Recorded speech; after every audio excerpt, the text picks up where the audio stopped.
नमस्कार, संघर्ष वृत्तवाहिनीमध्ये आपलं स्वागत।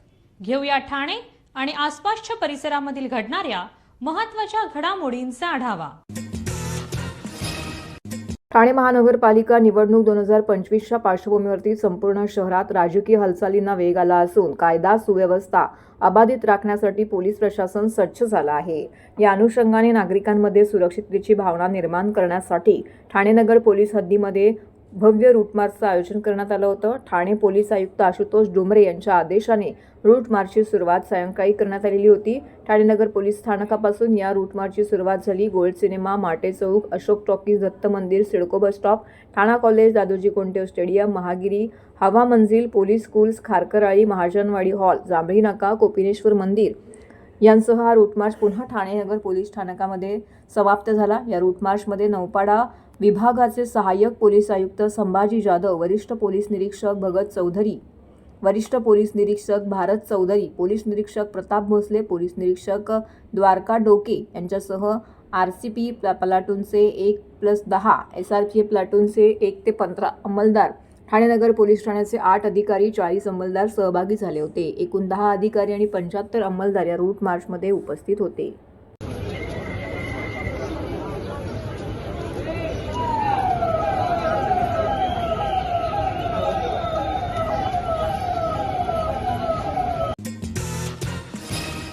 सर्व नागरिकांना आवाहन करण्यात येत आहे की सध्या डासांमार्फत पसरणाऱ्या डेंग्यू या आजाराचा प्रसार रोखण्यासाठी प्रत्येकाने पुढील प्रमाणे कार्यवाही करावी।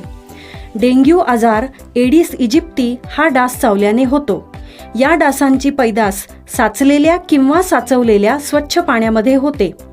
8 दिवसांपेक्षा जास्त दिवस पाणी उघडे व साचून राहिल्यास त्यात डास अंडी घालतात। अंड्यांच्या अळ्या तयार होऊन पुढे डास तयार होतात।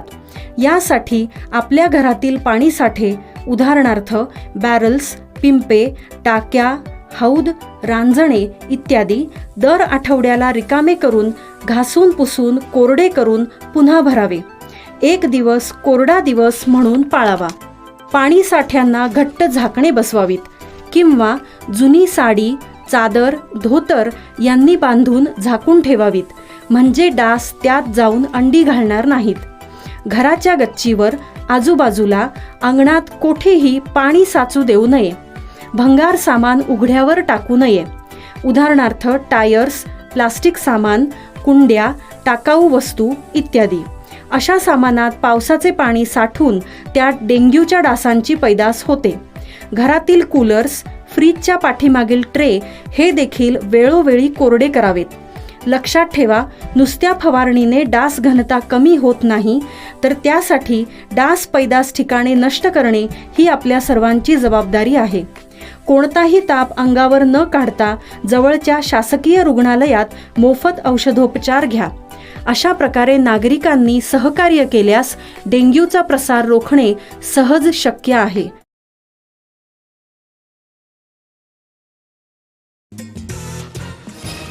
राष्ट्रवादी काँग्रेस पार्टीचे राष्ट्रीय अध्यक्ष तथा राज्याचे उपमुख्यमंत्री अजितदादा पवार यांच्या नेतृत्वावरती विश्वास ठेवून मुख्य प्रवक्ते तथा प्रदेश सरचिटणीस आनंद परांजपे, प्रदेश सरचिटणीस तथा ठाणे जिल्हा अध्यक्ष नजीब मुल्ला यांच्या शुभ हस्ते राष्ट्रवादी काँग्रेस शरदचंद्र पवार पक्षातील मुंब्र्यामधील नगरसेवक रोहन पित्तलवाला, अरशद मलिक, MIM पक्षातील जावेद सिद्दीकी, आबिद कलादने यांच्यासह असंख्य पदाधिकारी आणि कार्यकर्त्यांनी काल अजित पवारांच्या राष्ट्रवादी काँग्रेस पार्टीमध्ये जाहीर प्रवेश केला आहे। यावेळी मुंब्रा येथील माजी नगरसेवक विश्वनाथ भगत, रुपालीताई गोटे, आश्रिन राऊत, जफर नोमानी, नेहा नाईक, राजू अन्सारी, सरचिटणीस प्रभाकर सावंत, महिला जिल्हा अध्यक्ष वनिताताई गोतपगार, युवक राष्ट्रीय सरचिटणीस मोहसिन शेख, युवक जिल्हा कार्याध्यक्ष विनीत तिवारी, पदाधिकारी रफिक शेख, इब्राहिम राऊत, वसीम सय्यद आणि इतर पदाधिकारी कार्यकर्ते मोठ्या संख्येने येथे उपस्थित होते। यावेळी नजीमुल्ला व आनंद परांजपे यांनी प्रसारमाध्यमांशी बोलताना याबाबतची अधिक माहिती दिली आहे। अध्यक्ष वनिताताई और जिनका प्रवेश आज लेते हुए मुझे बेहद खुशी हो रही है, क्योंकि हमेशा से एक सिस्टम से काम करने वाला रेहान पित्तलवाला को जब मैं तुतारी में देखता था तो बड़ा दुख होता था। हमें उम्मीद थी कि विधानसभा चुनाव में वो हमारा साथ देंगे, आज उनका प्रवेश हो रहा है। उनका मैं तहे दिल से राष्ट्रवादी कांग्रेस पार्टी में स्वागत करता हूं। उनके साथ आए हुए जावेद सिद्दीकी जी, जो 2009 से करके मेरे शायद वालिद साहब को भी अच्छी तरह से जानते थे, उनका हमने प्रवेश किया है।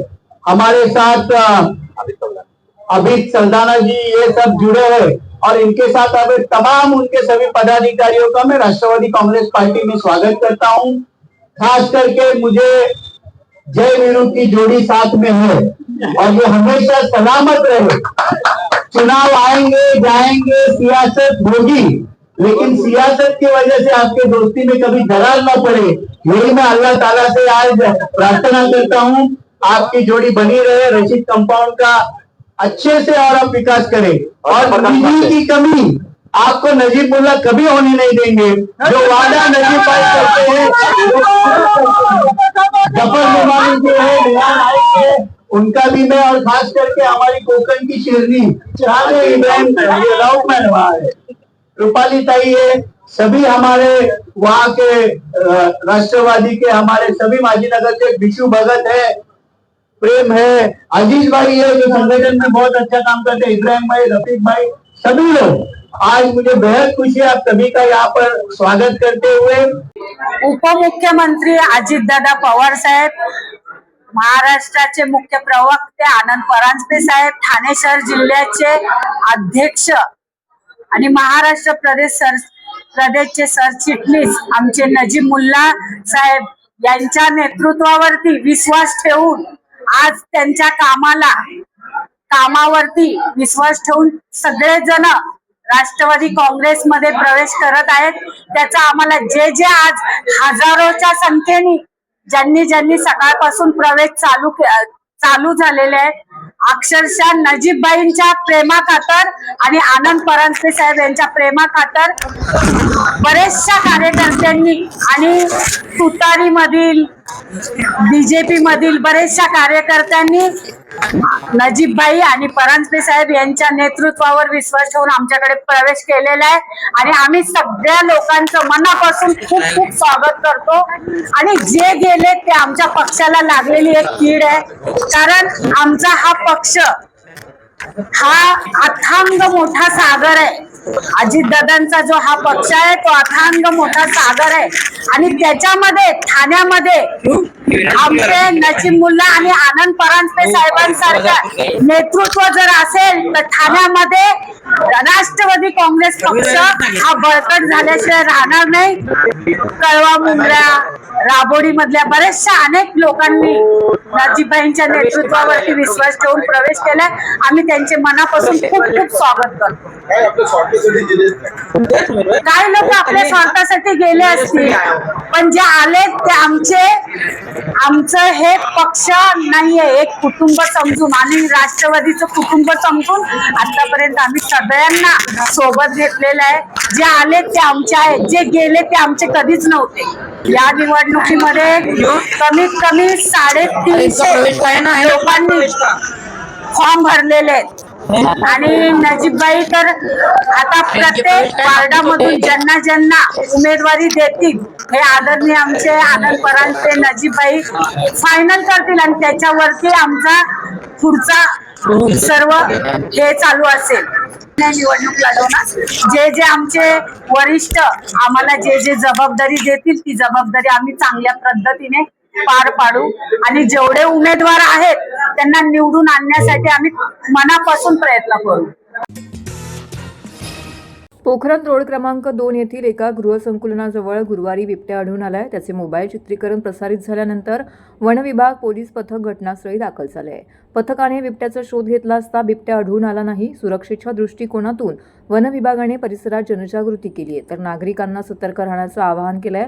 हा भाग संजय गांधी राष्ट्रीय उद्यानाच्या येऊर परिसरातून काही मीटर अंतरावरती असल्याने बिबट्या तेथून आला असावा अशी शक्यता वन विभागाने व्यक्त केली आहे। पोखरण रोड क्रमांक 2 येथील बेतनी रुग्णालयाच्या मागील बाजूस गृहसंकुलने आहेत। येथील एका गृहसंकुलाजवळील झुडपामध्ये सायंकाळी 6 वाजताच्या सुमारास बिबट्या बसल्याची माहिती एका महिलेला मिळाली। तिने तात्काळ त्याचे मोबाईल चित्रीकरण केले आणि गृहसंकुलातील रहिवाशांना चित्रीकरण प्राप्त झाल्यानंतर त्यांनी याबाबतची माहिती वन विभाग आणि पोलिसांना दिली आहे। वन विभाग आणि पोलीस कर्मचारी त्वरितच परिसरामध्ये दाखल झाले। त्यांनी बिबट्याचा शोध घेण्याचा प्रयत्न केला, परंतु त्यांना बिबट्या किंवा त्याच्या पायाचे ठसे आढळून आले नाहीत। वनविभागाने परिसरात कॅमेरे पिंजरा बसवला आहे. तसेच सुरक्षेच्या दृष्टिकोनातून पथकाने रहिवाशांमध्ये जनजागृती देखील केली आहे. बिबट्या आल्यास काय करावे आणि काय करू नये याची माहिती रहिवाशांना दिली आहे. तसेच नागरिकांना सतर्क राहण्याचं आवाहन देखील त्यांनी केलं आहे. खबर नहीं थी कोई नहीं। नीचे क्यों नहीं वॉचमैन ने मी तो उठो छो खाना रूम में बैठी छी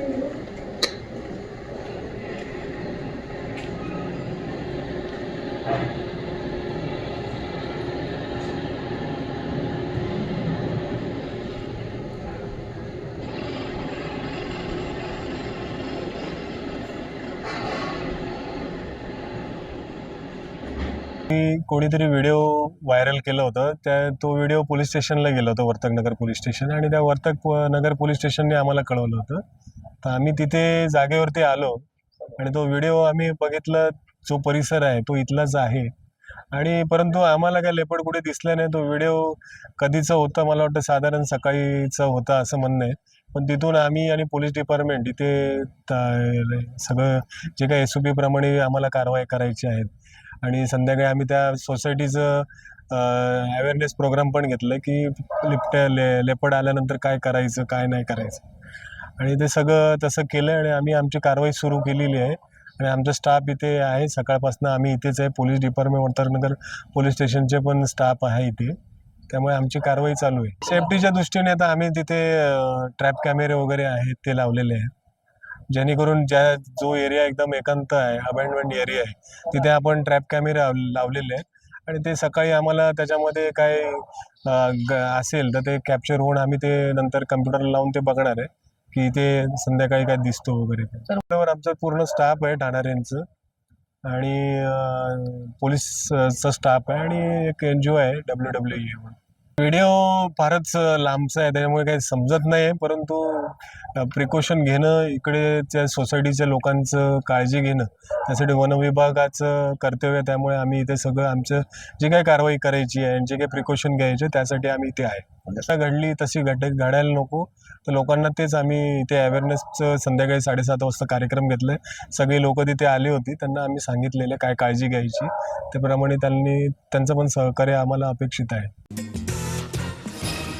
माजी पंतप्रधान अटल बिहारी वाजपेयी यांच्या जयंतीनिमित्त केंद्र शासनाने देशव्यापी सुशासन सप्ताह सुरू केला आहे. प्रशासन जनतेसाठी काय करते याची माहिती व्हावी, हा सप्ताहाचा प्रमुख उद्देश आहे. जिल्हा प्रशासनाने सर्वसामान्य जनतेला सेवा सुविधा उपलब्ध करून देऊन नागरिकांच्या समस्या सोडवण्यावरती भर द्यावा असे निर्देश जिल्हाधिकारी डॉक्टर श्रीकृष्ण पांचाळ यांनी दिले आहेत. प्रशासकीय कामात पारदर्शकता, गती आणि आधुनिक तंत्रज्ञानाचा वापर करून जनसेवा अधिक कार्यक्षम करण्याच्या यावरती चर्चा करण्यात आली. तर नागरिकांची कामं मार्गी लावताना डिजिटल गव्हर्नन्स आणि AIचा वापरावरती भर द्यावा अशी सूचनाही यावेळी जिल्हाधिकारी डॉक्टर श्रीकृष्ण पांचाळ यांनी सर्व विभागांना दिल्या आहेत. सुशासन सप्ताहाच्या अनुषंगाने जिल्हास्तरीय कार्यशाळा जिल्हाधिकारी कार्यालयातील समिती सभागृहात पार पडली. त्यावेळी ते बोलत होते. जिल्हा प्रशासनाकडे येणाऱ्या नागरिकांच्या तक्रारीचं निराकरण करणं हे आपले प्रमुख काम आहे. त्यासाठी विशेष शिबिराचं आयोजन करणे, सार्वजनिक तक्रारी निर्गमन करणे, ऑफलाईन ऑनलाईन सेवेमधील विलंबितता टाळून त्या पुरवणे इत्यादी कामं गतीने करावीत. तसेच आपल्याकडे आलेल्या नागरिकांच्या वैयक्तिक किंवा सामाजिक समस्या व्यवस्थितपणे ऐकून घेत त्यांना प्रत्येक अधिकारी कर्मचाऱ्याने उत्तर देऊन त्यांच्या समस्यांचं निराकरण करावं. प्रत्येकाने कामकाज केल्यानंतर त्याचे लिखाण करावे. त्यांच्या नोंदी अद्ययावत ठेवणे अत्यंत गरजेचं आहे. प्रशासन गाव की ओर ही एक अतिशय महत्त्वाची संकल्पना असून अधिकारी कर्मचाऱ्यांना चांगले काम करण्याची संधी असल्याचं ही जिल्हाधिकाऱ्यांनी इथे स्पष्ट केलं आहे. ठाण्यातील मानपाडा आणि बाळकुम पट्ट्यामध्ये एकाच कुटुंबातील 4 ते 5 जणांना उमेदवारी देण्यावरून नाराज झालेल्या शिवसेना शिंदे पक्षाच्या महिला जिल्हाप्रमुख मीनाक्षी शिंदे यांनी राजीनामा देऊन एक प्रकारे एकनाथ शिंदे यांना आव्हान दिलं आहे. एकाच कुटुंबातील 4 ते 5 जणांना उमेदवारी देण्यावरून उघडपणे भूमिका मांडणाऱ्या शाखा प्रमुखाला निलंबित केलं असून यामुळे नाराज झालेल्या मीनाक्षी शिंदे यांनी राजीनामा देऊन पक्षातील घराणेशाही विरोधात दंड ठोठावले आहे. ठाणे महानगरपालिका क्षेत्रातील प्रभाग क्रमांक 3 मध्ये मानपाडा, मनोरमा नगर, आझाद नगर हा परिसर येतो. या भागातून माजी महापौर आणि शिवसेना शिंदे पक्षाच्या महिला ठाणे जिल्हाप्रमुख मीनाक्षी शिंदे या निवडून येतात. याच प्रभागातून ज्येष्ठ नगरसेवक संजय भोईर यांचे बंधू भूषण भोईर हे गेल्या वर्षी निवडून आले आहेत. बाळकुमच्या प्रभागातून संजय भोईर, त्यांची पत्नी उषा भोईर आणि त्यांचे वडील देवराम भोईर हे निवडून येतात. भोईर कुटुंबीय आणि मीनाक्षी शिंदे यांच्यात मतभेद असल्याची बाब अनेकदा समोर आलेली आहे. यामुळे मानपाडा प्रभागामध्ये मीनाक्षी शिंदे आणि भूषण भोईर असे 2 गट असल्याचं चित्र आहे. यातूनच भोईर यांच्या जागी स्थानिक पदाधिकारी आणि कार्यकर्त्यांना संधी देण्याची मागणी शिंदे गटाकडून होत आहे. याबाबत काही दिवसांपूर्वीच मीनाक्षी शिंदे यांचे समर्थक असलेले शाखाप्रमुख विक्रांत वायचळ यांनी ही उघडपणे भूमिका मांडली होती. आम्हाला बाहेरील नको तर स्थानिकच उमेदवार हवा असं वायचळ यांनी म्हटलेलं होतं. या निमित्ताने त्यांनी भूषण भोईर यांच्या विरोधात सूर लावल्याची चर्चा होती. यामुळेच पक्षविरोधी कार्य केल्याचा ठपका ठेवत शिवसेना शिंदे पक्षाचे सचिव संजय मोरे यांनी वायचळ यांना शाखाप्रमुख पदावरून निलंबित केलं आहे. या कारवाईनंतर लगेचच मीनाक्षी शिंदे यांनी उपमुख्यमंत्री एकनाथ शिंदे यांना पत्र पाठवून आपल्या पदाचा राजीनामा दिला आहे. वैयक्तिक कारणास्तव हा राजीनामा देत असल्याचं त्यांनी पत्रात म्हटलंय. समर्थक शाखाप्रमुखावरती कारवाई झाल्यामुळे त्यांनी हा राजीनामा दिल्याची चर्चा शहरामध्ये सुरू आहे. 5 वर्ष जिल्हा प्रमुख म्हणून काम केलेलं आहे. आता मला असं वाटतं की मी दिलाय राजीनामा, तर त्याच्यावरती उद्या मी तुम्हाला स्पष्टीकरण देईन. मला असं वाटतं ज्या प्रभागाचं पालकत्व तुम्ही स्वीकारता त्यावेळी पाल्यांच्या मागे जर तुम्ही ठामपणे उभं राहू शकत असाल तरच ते खरे पालक असतील. आणि माझी भूमिका मी स्पष्ट केलेली आहे आणि ज्यावेळी मला त्या गोष्टीवर चर्चा करायची असेल त्यावेळी मग बोलेल त्या विषयावर. स्थानिक नगरसेवक मागणं ही भूमिका अयोग्य असं मी म्हणणार नाही आणि त्याच्यावरती पक्षश्रेष्ठी निर्णय घेतील. माझी आणि मुख्य नेत्यांची चर्चा झाल्यावरती या विषयावरती मी सविस्तर तुमच्याशी बोलेल. मी आता साहेबांशी बोलले आणि साहेब मला वेळ देत आहेत आणि मी साहेबांशी बोलेल आणि त्याच वेळी तुमच्याशी मी या विषयावरती चर्चा करेन. असं वाटतं की बघा, इच्छा व्यक्त करणं हा गुन्हा नाही. प्रभागातल्या कार्यकर्ता जेव्हा काम करत असतो तर त्याची पण मानसिकता असते की आम्हाला पण उमेदवारी मिळावी. द्यायचं की नाही हा शेवटी पक्षश्रेष्ठींचा निर्णय असतो आणि त्या निर्णयावरती पक्षश्रेष्ठी तिकीट देत असतात आणि ह्या विषयावरती पक्षश्रेष्ठीच तुम्हाला उत्तर देतील. आणि माझी भूमिका कार्यकर्त्यांना व्यक्त केली तर ती कुठे चुकीची नाही. असं नाही, मला असं वाटतं की मी तुम्हाला जसं सांगितलं की कार्यकर्त्याची प्रत्येकाची भावना आहे की त्याने इलेक्शन लढवली पाहिजे. कारण 2022ला बॉडी डिझॉल्व्ह झाल्यानंतर प्रत्येक कार्यकर्त्यांनी आपापल्या प्रभागात काम केलेलं आहे. कोविडचा काळ असेल, सगळ्यांनी बघितलेला आहे आणि म्हणून प्रत्येकाची इच्छा असते की आम्हाला पण नव्यांना संधी द्यावी. म्हणून ते तुम्हाला मी सांगितलं ना की इच्छा व्यक्त करणं हा गुन्हा नाही आणि देणं न देणं हा पक्षश्रेष्ठींचा निर्णय आहे. ते ज्यावेळी त्याच्यावरती निर्णय घेतील त्यावेळी कार्यकर्ता म्हणून त्या कामात सहभाग घेणं हा आमचा सगळ्यांचं काम आहे. पण त्याच्यावरती आता मी काय रिएक्शन देणार नाही. उद्या मी पक्षश्रेष्ठींशी बोलल्यावरती तुम्हाला उत्तर देईन. असं वाटतं ह्याला राजकारण म्हणता येणार नाही की घरातली भांडणं आहेत किंवा घरात तुम्हाला माहिती आहे की ह्या धुसफूस होत असतात आणि ते आमचं घरातलं वातावरण आहे आणि ते घरातले ज्यावेळी ह्याच्यावरती सगळ्या गोष्टीवर तोडगा काढतील आणि त्यानंतरच मी ह्याच्यावर स्पष्टपणे तुमच्याशी बोलेन. तेच सांगितलं ना, उद्या मी बोलल्यानंतरच स्पष्ट करेल की ह्याच्यावरती पुढे काय होणार आहे म्हणून. आता तर मी त्याच्यावरती तुमच्याशी सविस्तर चर्चा करू शकत नाही आणि माझं प्रत्येकाला माहिती की मला स्पष्ट बोलायला आवडेल.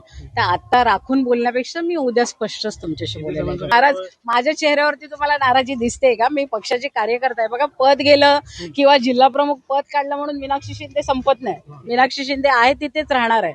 पण ठीक आहे, मला वाटलं माझ्या कार्यकर्त्याच्या मागे ठामपणे भूमिका मांडणं पालक म्हणून ती मी मांडलेली आहे. आता पुढे वरिष्ठ ठरवतील काय करायचं. आता मी त्याच्यावर काय बोलणार तर मी उद्याच तुम्हाला त्याच्यावरती उत्तर देऊ शकतो. तुमची भावना आहे, तुम्हाला सांगितले की हे वरिष्ठांनी आता ठरवलं पाहिजे की वर्षानुवर्ष म्हणजे आता स्थानिकांची मागणी होते तर त्याच्यावरती आता निर्णय वरिष्ठ घेणार आहेत आणि त्याच्यावरती मी तुम्हाला जसं सांगितलं की मी उद्याच बोलेल तर मी उद्या बोलेल. अजून मी फॉर्म पण नाही आणलेलं, तुम्ही माझं नाव पण बघितलं नसेल अजून, ते बघेल आता मी काय करायचं. महिलांचं ऐकलं जातं ह्याचं उत्तम उदाहरण मी आहे आणि त्याच्यामुळे मला असं वाटतं एवढं वर्ष मी राजकारणात सक्रिय सहभाग माझा दिसतोय, ते ऐकतायत म्हणूनच सक्रिय सहभाग माझा आहे. मी तुम्हाला तेच सांगितलं ना, आता मी तुम्हाला काय सांगू शकत नाही. आता पुढे बघू काय होईल. मी अजून कोणाचे फोन बघितलेले नाही, मी अजून कोणाचा काय फोन बघितलं नाही कारण माझे कार्यक्रमच चालू आहे आणि कार्यक्रमात व्यस्त असल्यामुळे मी अजून फोन हातातच घेतलेला नाही. तर हे होतं संघर्ष वृत्तवाहिनीचं आजचं बातमीपत्र. उद्या पुन्हा भेटू याच वेळी याच ठिकाणी ताज्या घडामोडींसह. तोपर्यंत नमस्कार.